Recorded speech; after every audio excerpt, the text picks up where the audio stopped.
Morning, Top Gun here, 4 a.m. Wednesday, February 24th.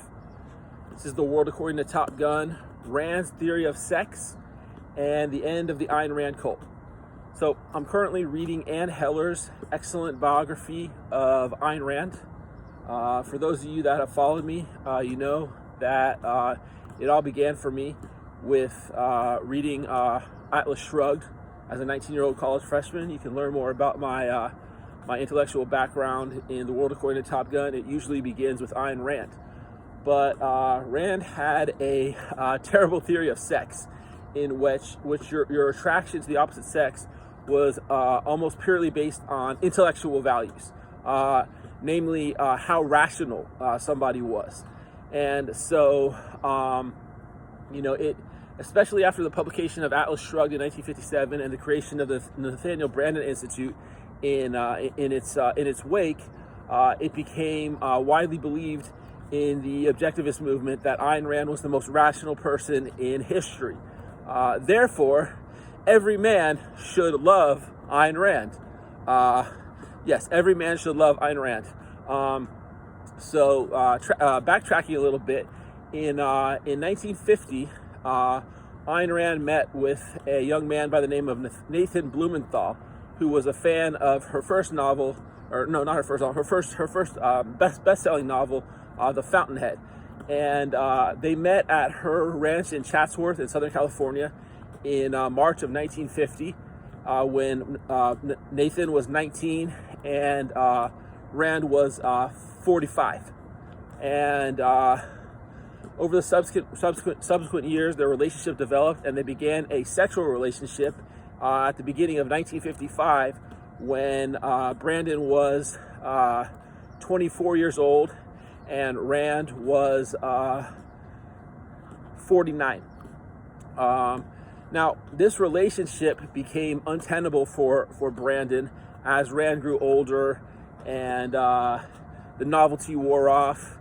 He was also somewhat pressured into the relationship. I think it was intoxicating for him to have his hero be sexually attracted to him, and to see him in that way. The woman that was his personal his mentor, and the one that he looked up to, and that guided him in his life.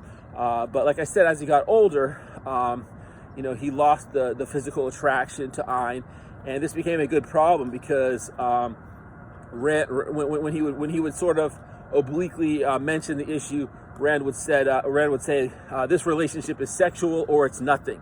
And so what ended up happening is that Branden met another attractive young woman by the name of Patricia, and there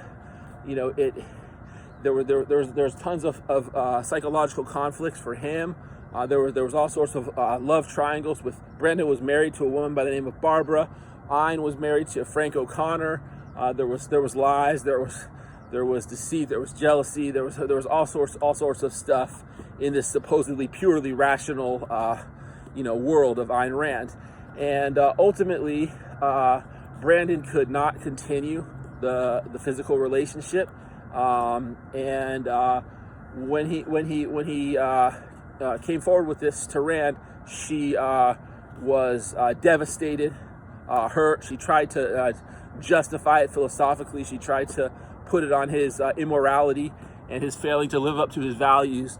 But in reality, it was a failure of her theory of sex, and she broke off all relationship with then Nathaniel Branden. He changed his name from Nathan Blumenthal to Nathaniel Branden. She broke off all relations with Branden in 1968, and they never saw each other again. Rand dying in 1982, and Nathaniel maybe a decade ago or something like that. So that ended the movement that Branden had started with the Nathaniel Branden Institute, and he was the founder, and he was the motor behind that movement. Rand was the thinker, and she lent her name to the institute, but Branden was the organizer and the driving force of that movement. And so that put an end to the objectivist movement for the most part, and the Ayn Rand cult.